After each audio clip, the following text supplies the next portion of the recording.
The Hanukah Light series is sponsored by Mr. and Mrs. Max and Anita Benatar, Le'ilu Nishmat, Dina Leah Bat Sarah Rasha. Part 4. The middle letters of the word Neshama are Shin and Mem, which actually spell Shem, the son of Noah. The Jew is deeply rooted to Shem. When a Jew performs an act, he doesn't treat it as it's a technical, lifeless thing. Every action has a Neshama connected to it, a Pinimiyut. The action is done with intent, with life.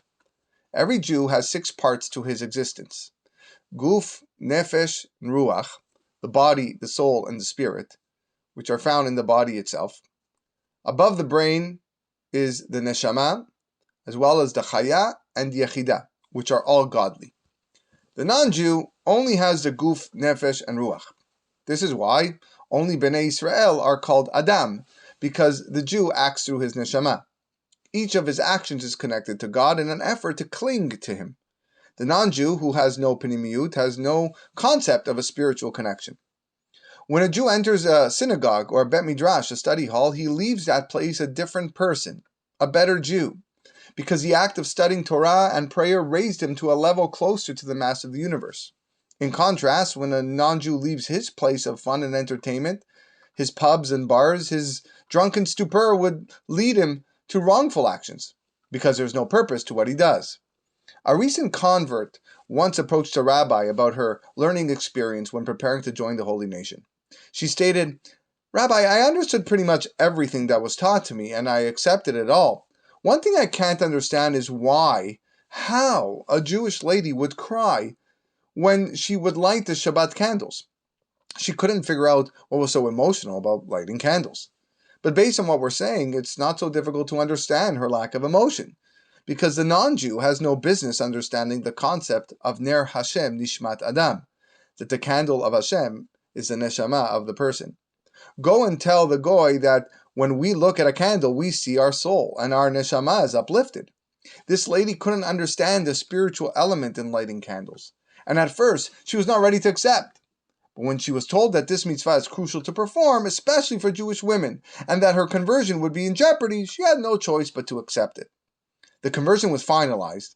On her first Shabbat, she lit candles for the first time, and all of a sudden she was overwhelmed with emotion. Her body began to shake, and within a few moments she started bawling her eyes out. What happened? What changed? Simple. She received a Jewish neshama.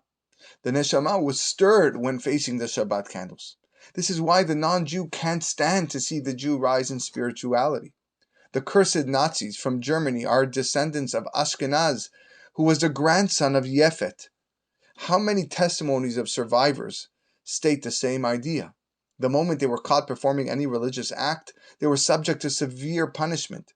They would attest to the Nazis acting extra cruel on Yom Kippur, and there was no explanation for it.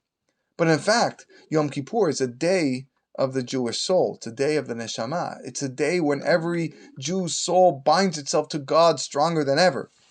Whether they knew it or not, the Nazis felt inclined to inflict more harm, because the Talmud says that even if they don't see it with their own eyes, their mazal, their heavenly angel, sees the Jews succeeding in their spiritual pursuits and sends messages to the nation down below to cause pain and suffering. What can the non-Jew do without boiling in anger? They find a reason to make the lives of the Jews miserable. They find ways to deviate them from the path of Hashem, to leave their Torah, mitzvot, and inject their own values into them. If successful, they could honestly ask, how are they different than us? Tune in for part 5 tomorrow.